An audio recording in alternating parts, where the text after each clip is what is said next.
नदौन विधानसभा क्षेत्र से कांग्रेस प्रत्याशी चुनाव प्रचार समिति अध्यक्ष सुखविंदर सिंह सुक्खू ने नदौन एसडीएम कार्यालय में अपना नामांकन पत्र दाखिल किया है।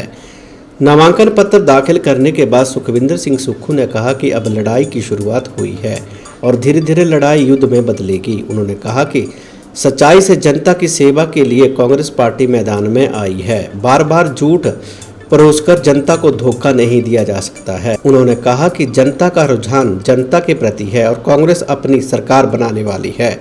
सुखविंदर सिंह सुक्खू ने कहा कि प्रत्याशी तय करना मुश्किल बात नहीं है, लेकिन किस तरह के प्रत्याशी को चुनना है और जीतने वाले प्रत्याशी को मैदान में उतारा है। उन्होंने कहा कि अच्छी टक्कर देने वाले प्रत्याशियों को प्रदेश भर में मैदान में उतारा और बाहर से लाने की भी कोशिश की गई है, जिसमें कांग्रेस पार्टी सफल हुई है। सुखविंदर सिंह सुक्खू ने कहा कि प्रदेश में बचे हुए 5 प्रत्याशियों की सूची को जल्द प्रसारित किया जाएगा। उन्होंने कहा कि अपना प्रचार और प्रसार की करें। सुखविंदर सिंह सुक्खू ने कहा कि प्रदेश में बचे हुए 5 प्रत्याशियों को सूचित किया है कि वे अपना प्रचार और प्रसार करें और नामांकन भी दाखिल कर दें। इन प्रत्याशियों की देर रात तक टिकट की घोषणा कर दी जाएगी।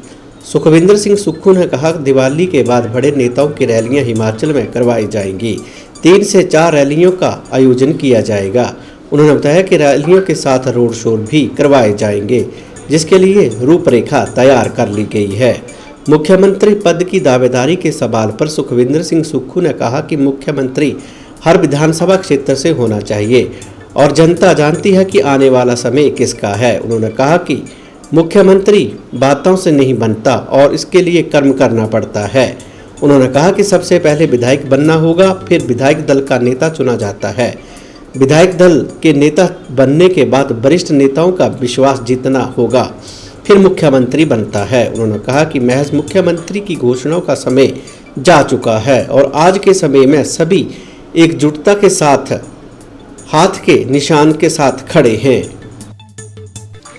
देखिए, अब जो लड़ाई है उसकी शुरुआत हुई है। धीरे धीरे लड़ाई युद्ध में परिवर्तित होगी। एक तरफ झूठ को बांटा जा रहा है, परोसा जा रहा है। दूसरी तरफ सच्चाई से जनता की सेवा के लिए कांग्रेस पार्टी मैदान में आई है। बार बार झूठ परोसकर जनता को धोखा तो नहीं दिया जा सकता और मेरा ये मानना है कि जनता का रुझान कांग्रेस के प्रति है और निश्चित तौर पर आने वाले समय में कांग्रेस हिमाचल प्रदेश में सरकार बनाने जा रही है। सुक्खू जी, 5 सीटों पर देखिए, प्रत्याशी तय करना कोई बड़ी बात नहीं है। किस भूमिका में और किस विधानसभा क्षेत्र में उस प्रत्याशी को तय करना है, वो बड़ी बात रहती है कि किस परिस्थितियों में हमने आगे बढ़ना है।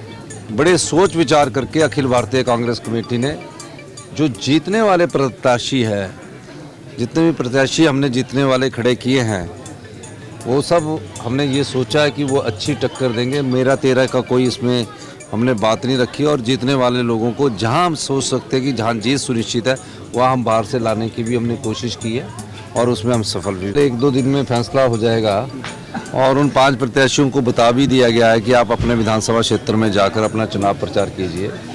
मेरा ये मानना है कि आज ही हम शाम को जब मैं दिल्ली जाऊंगा तो उसकी फाइनल लिस्ट भी तैयार हो जाएगी और डिक्लेरेशन भी हो जाएगी। हाँ, प्रचार में प्रत्येक कार्यकर्ता बड़ा नेता है, लेकिन राष्ट्रीय स्तर पर प्रियंका गांधी जी हिमाचल प्रदेश में हमारी 3 या 4 रैलियां को संबोधित करेगी। हमीरपुर में भी एक रैली उनकी होगी, मंडी में भी, पार्लियामेंट में भी होगी, कांगड़ा पार्लियामेंट में भी होगी। रैली के साथ उनका रोड शो भी होगा। जिस दिन उनकी रैली होगी उस दिन रोड शो भी होगा।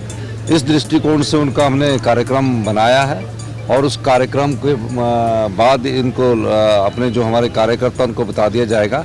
लेकिन प्रियंका गांधी जी की जो भी रैलियाँ होंगी वो दीपावली के बाद ही होंगी। मैं तो बोलता हूँ विधानसभा से होना चाहिए, 68 विधानसभा क्षेत्र से। हिमाचल की जनता जान गई है कि आने वाला समय किसका है। सिर्फ घोषणाओं से नहीं होता, बातों से नहीं होता, उसके लिए तो कर्म करना पड़ता है ना। और कर्म करना सबसे पहली बात ये होती है कि उसको पहले विधायक बनना पड़ेगा। विधायक बनने के बाद वहाँ की जनता उसको चुनती है नहीं चुनती है, और उसके बाद जब वो विधायक बनेगा तो विधायकों का विश्वास जीतना पड़ेगा। विधायकों के विश्वास के बाद उसको अखिल भारतीय कांग्रेस कमेटी की हमारे राष्ट्रीय अध्यक्ष और राष्ट्रीय नेताओं का विश्वास लेना पड़ेगा, फिर मुख्यमंत्री बनता है। महज घोषणाओं से मुख्यमंत्री का अब समय चला गया है। जनता जानती है और हम सब लोग एकजुटता से कांग्रेस पार्टी के हाथ के निशान के साथ खड़े हैं। सर आप दावेदार हैं? अब राजनीतिक रूप में स्वाभाविक दावेदार तो होते ही हैं।